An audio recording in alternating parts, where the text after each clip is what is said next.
Police are investigating former Prince Andrew for private deals he made while on government trade missions. The only difference is that Andrew did it in secret. Carney's doing it right in front of us.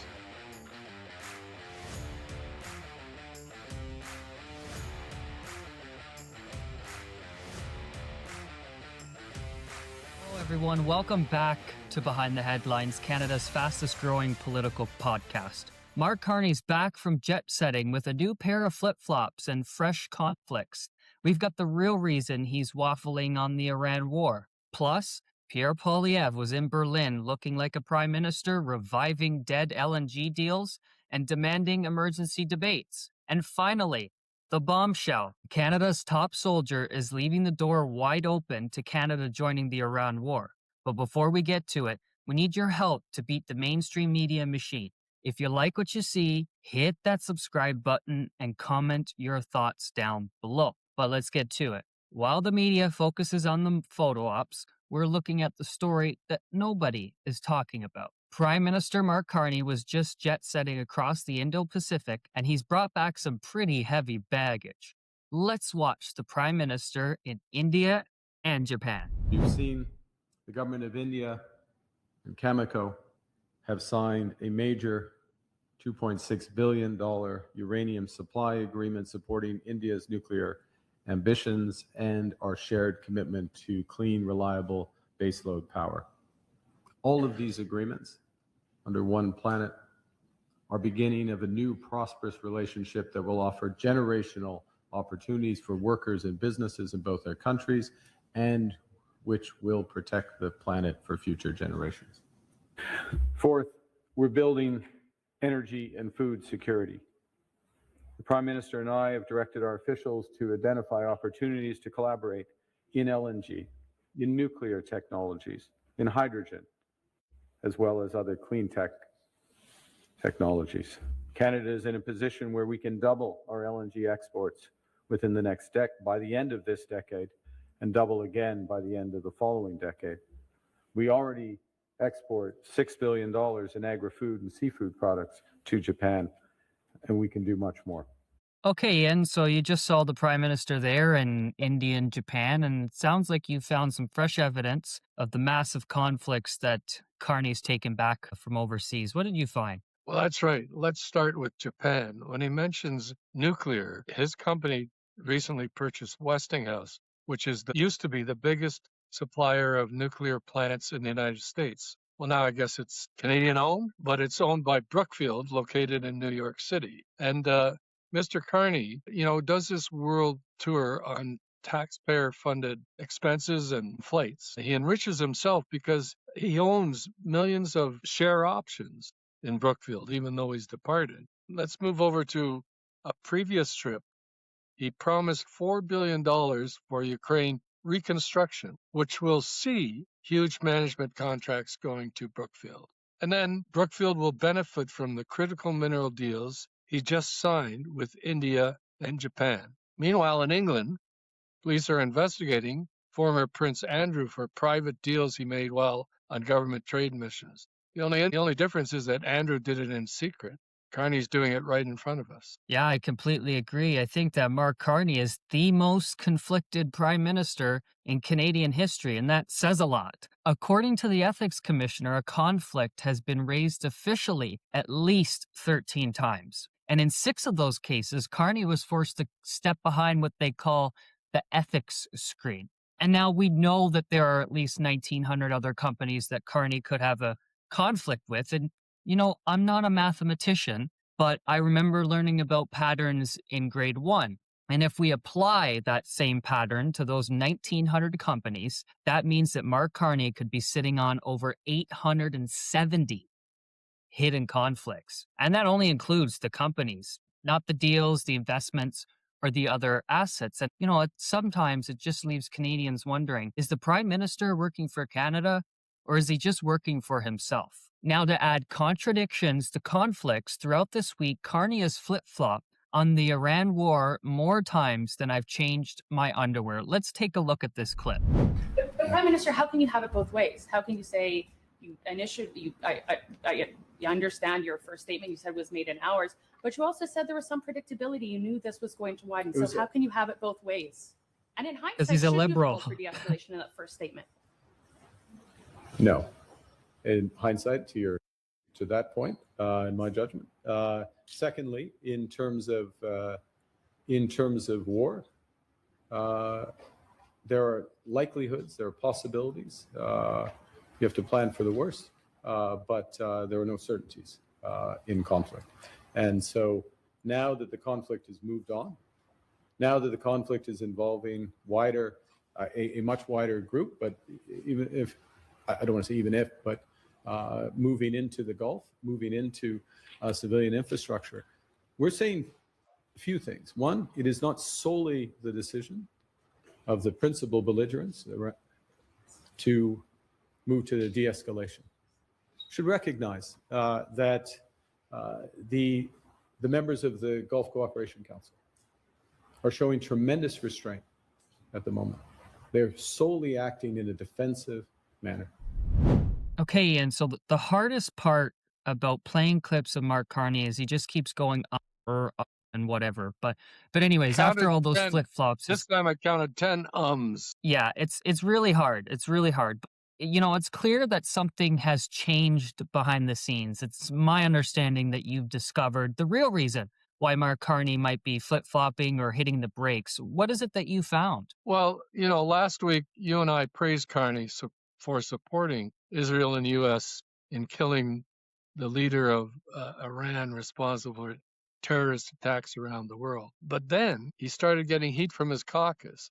And we know that there's at least 30 bleeding hearts in the caucus who, for example, supported Hamas some months ago. So they started calling his office and calling him and saying they were threatened to have a caucus vote against him and then to make it public. The vote was canceled at the last minute. Then they all started getting calls from Canadians who had relatives caught up in the Mideast countries, demanding government help to get their relatives out. A few days later, finally, the government then said that they would charter military planes and buy seats in commercial flights to get those Canadians out. Now, we now know there's 100,000 Canadians that are trapped in Middle East countries during this war. And so far, 3,500 of them have asked for help from the government. That number will increase. So when you look at the politics, it's 100,000 voters. And then they have probably an equal number of family back in Canada. So it could be up to 200,000 voters that he has to think about in his calculation. And frankly, I agree with them on pausing any combatant activities by the Canadian government while we get those Canadians out of there. Yeah, and we've had this conversation over the week, and I'm obviously quite torn. And I'm a critic of Mark Carney, but he's still the prime minister of this country. And in a time of war, he isn't just a party leader; he is the voice of the Canadian government on the world stage. And I wouldn't have given that benefit to Trudeau. And that's why I think that his initial statement in India was so important. It aligned with Canada's history of standing up for our allies, but it seemed to all fall apart when an Angus Reid poll dropped, showing that 49% of Canadians opposed this war. And then immediately it's like that moral clarity vanished. I think that I would have respected his position more and his approach if he had looked Canadians in the eye and explained to them why stopping a nuclear Iran was the right thing to do. I think that if you look around the world, we're witnessing the largest geopolitical realignment since the fall of the Berlin Wall. But except this time, instead of the Soviets, it's the Chinese that's losing influence over their Western power. So, I struggle with this every day. I want to criticize him, but I also want to recognize that he's the prime minister of this country making tough decisions in the middle of a really tough conflict.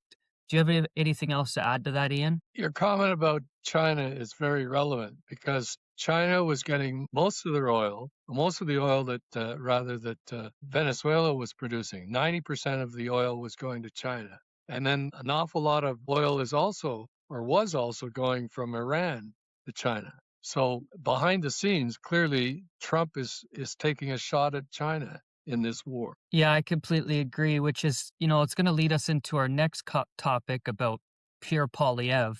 While the prime minister was dealing with policy whiplash, the conservative leader is on a mission to look less like an opposition leader and more like a prime minister in waiting. Pierre Poilievre is in Berlin this week, reviving the very energy agreement with Germany that Trudeau scrapped. So let's take a look at this clip.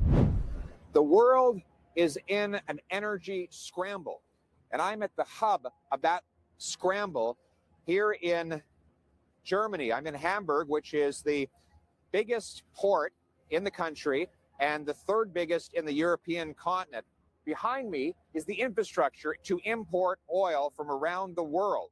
This is the place where the storage tanks and the fuel depots take the oil and distribute it right across Germany. But of course, all of Europe is in a panic right now because the Middle Eastern war has actually interrupted the supply of energy that powers Europe. Europe, for example, is buying natural gas from Qatar. Qatar supplies 20% of the world's LNG. It's been hit by the Iranians, and its production has ground to a halt. The Strait of Hormuz, which moves 20% of the world's oil, as you can see from this diagram, has actually seen its traffic grind to a halt due to threats from the Iranian regime to hit those tankers. Canada can be the solution to this, and the price is right. Oil prices are up 20%. In Europe, gas prices are up 50%. We should be taking advantage of the high price in order to provide paychecks for our people while we fuel the freedom of our friends. Okay, and so this is on the topic of energy and oil and China. This is clearly the new Pierre Poilievre. What do you think about this? The reality is that Trudeau dropped the ball the last time Germany asked for LNG from Canada. He said there was no business case. Well, this is from someone who couldn't run an ice cream van without a government subsidy.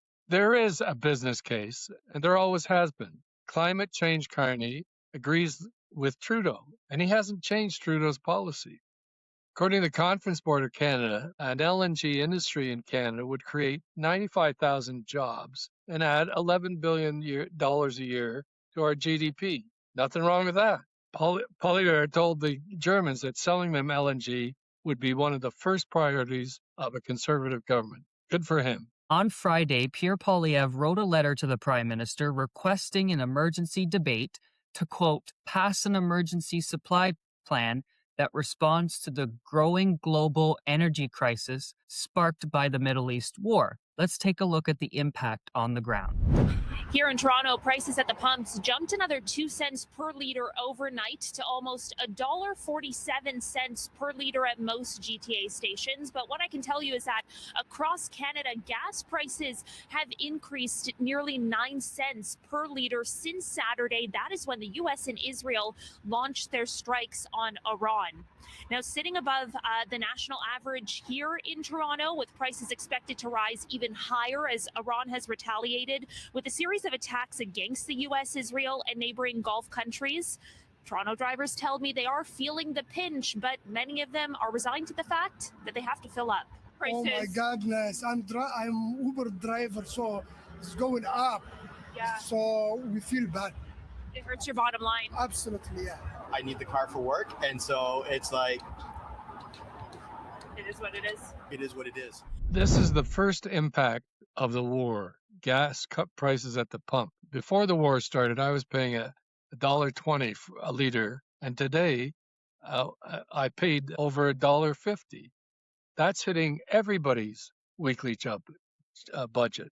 And the next thing that will rise in price will be food. Farmers need gas for their equipment. Truckers will have to pay more to deliver that food to stores. Meanwhile, at the same time, supply chain disruptions are increasing the cost of fertilizer, which will hit farmers again just before spring planting season. All of this will only get worse for Canadians as the war continues. I think that nobody is really talking about what this means for our men and women in uniform, including my cousin who just joined. Just months ago, Mark Carney was in UAE and Qatar signing $70 billion investment deals, promising to expand our defense exports and invest more in the region. And now those same countries are being pummeled by Iranian drones and missiles. Do we really think that those nations won't put pressure on us to support their defense? Well, I'm sure we would expect the same. But here's the reality. In 2024, the publication War on Rocks cited the government's own internal data